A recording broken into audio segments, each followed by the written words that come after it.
ឥឡូវនេះខ្ញុំនឹងបង្ហាញនៅរបៀបដាក់ទ្រនាប់ផ្នែកខាងក្នុងនៃកាបូប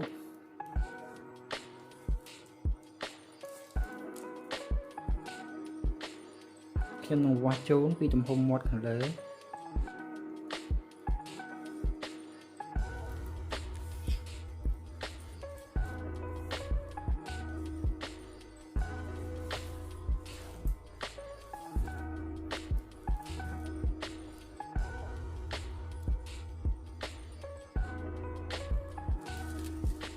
ដូចនេះទំហំមាត់ខាងលើគឺមានប្រវែង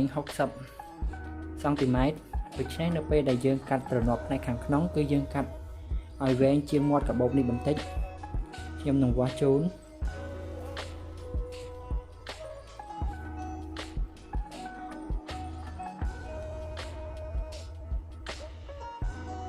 ដូចនេះអ្នកទាំងអស់គ្នាអាចកាត់ឲ្យវែងជាងនេះ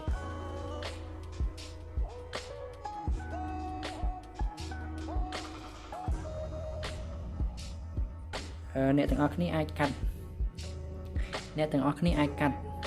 ប្រវែងវែងជាងនេះបន្តិចឬក៏ខ្លីជាងនេះបន្តិច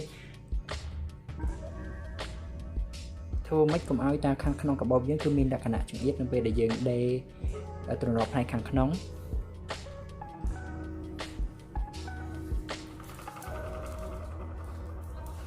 ឥឡូវខ្ញុំធ្វើការកាត់នៅផ្នែកបាតចេញសិនដើម្បីដាក់ទ្រនាប់ចូល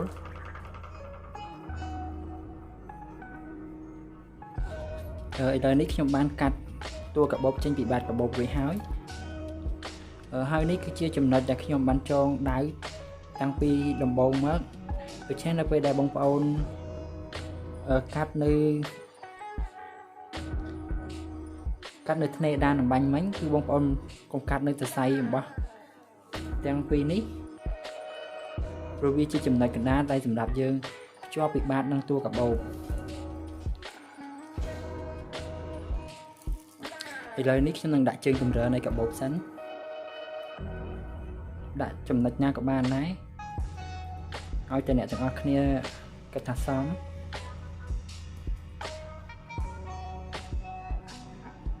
ឥឡូវជើងជម្រើនៃកាបូបខ្ញុំបានដាក់រួចហើយដូច្នេះខ្ញុំនឹងដាក់នៅទ្រនាប់នៃបាតកាបូបជាមុនសិនរបៀបនៃការដាក់បាតកាបូបគឺគ្រាន់តែយើងបត់ធម្មតាទេ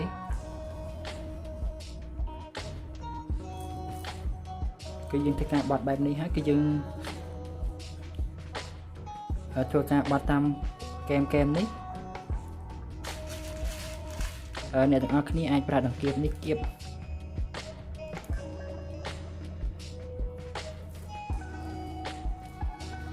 អ្នកទាំងអស់គ្នាមិនមានដង្កៀបទេអ្នកទាំងអស់គ្នាអាចប្រើម្ជុលមានក្បាល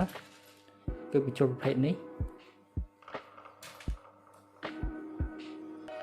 ហើយចំណែកឯអំបោះវិញគឺខ្ញុំប្រើអំបោះរីឡុងវៀតណាមដដែលដោយការហូតឲ្យរសាត់បែបនេះ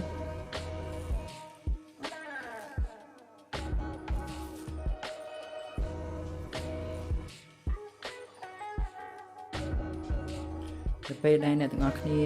ធ្វើការហូតឲ្យរសាត់បែបនេះហើយគឺអ្នកទាំងអស់គ្នាអាចទាញឲ្យវារាងជាបន្តិច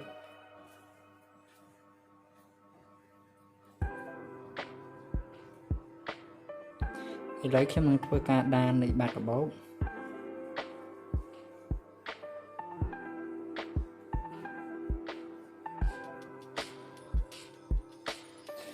ឥឡូវខ្ញុំបានដានបាតកាបូបរួចហើយជាបន្តខ្ញុំនឹងចូលទៅដាននៅតួកាបូបវិញម្ដង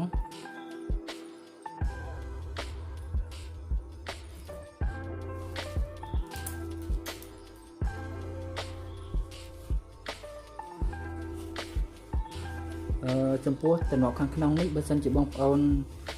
អត់មានម៉ាស៊ីនដេរទេបងប្អូនអាចដេរដៃបានដោយសារតែវាអត់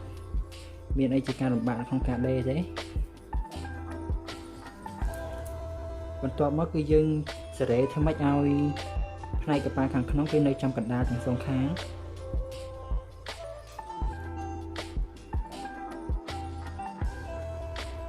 បន្ទាប់មកគឺយើងដាក់នៅលើធ្នេដែលចេញនេះ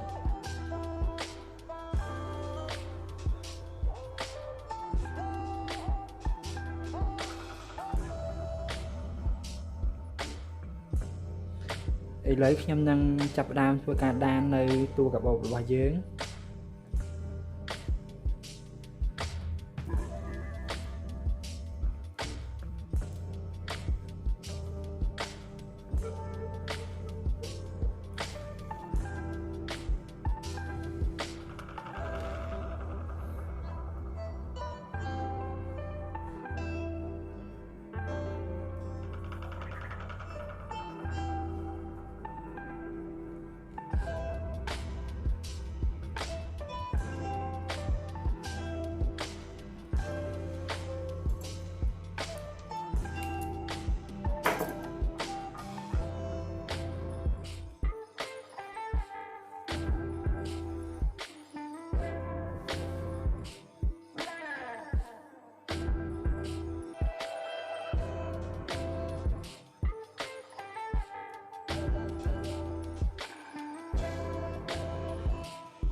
ឥឡូវខ្ញុំនឹងធ្វើការដាននៅតួកាបូប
ហើយនៅពេលដែលអ្នកទាំងអស់គ្នាដានមកដល់ចំណុច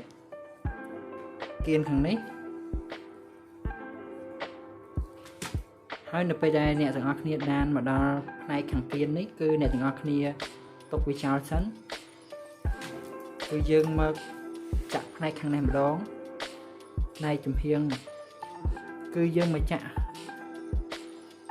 គឺយើងមកដាននៅផ្នែកចំហៀងនៃម្ខាងទៀតរបស់តួកាបូបម្ដង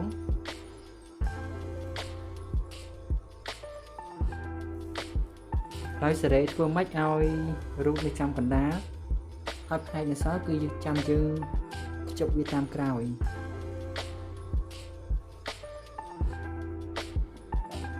ហើយផ្នែកដែលនៅសល់គឺយើងនឹងបត់វាចូលទៅខាងក្នុង